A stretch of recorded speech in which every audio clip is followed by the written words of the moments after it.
নিত্যপণ্যের বাজারে স্বস্তি ফিরতে শুরু করেছে বলে দাবি করেছেন অর্থ উপদেষ্টা সালেউদ্দিন আহমেদ। একই সাথে পণ্যের আমদানি ও বিক্রয় মূল্যের মধ্যে পার্থক্য কমে আসছে বলে জানান এই উপদেষ্টা।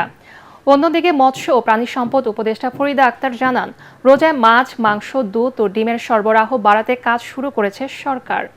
সচিবালয়ে আলাদা ব্রিফিংয়ে দুই উপদেষ্টা এসব কথা জানান। ফজলে রাব্বির রিপোর্ট। Double million offer Walton fridge কিনে পেতে পারেন 20 লক্ষ টাকা, রয়েছে কোটি কোটি টাকার নিশ্চিত উপহার। 100 দিনের বেশি পার করেছে ডক্টর ইউনূসের নেতৃত্বাধীন অন্তর্বর্তী সরকার। এ উপলক্ষে সংবাদ সম্মেলনের আয়োজন করে মৎস্য ও প্রাণী সম্পদ মন্ত্রণালয়।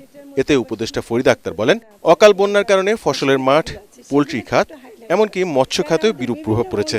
ফলে দাম বাড়ে ডিম, মুরগি ও মাছের। সিন্ডিকেট আছে যে কারণেও দাম বেড়েছে।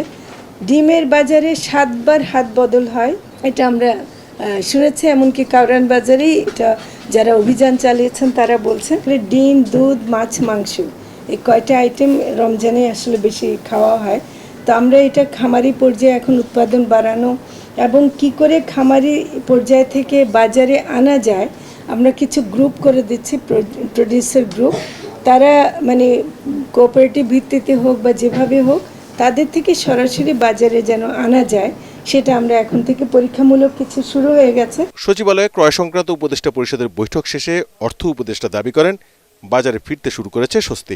প্রাইস কন্ট্রোল বলে না, আমরা প্রাইস মনিটর করতে কন্ট্রোল করতে বলে আপনি চিনির দাম বলে এত টাকা বিক্রি করে, এক দোকানদার হয়তো কারণ বাজারে বলে আমার 2 টাকা বেশি খরচ হয়েছে, আরেকজন বলে স্যার আমার ট্রান্সপোর্টে লাগছে আরও 5 টাকা বেশি। তবে এই প্রাইসে তুমি, আমরা যেটা বলছি যে উৎপাদন খরচ বা ইম্পোর্ট কস্ট আর ভোক্তার কাছে যে প্রাইসে আসে সেটা বিরাট গ্যাপ যেন না থাকে অযৌক্তিক।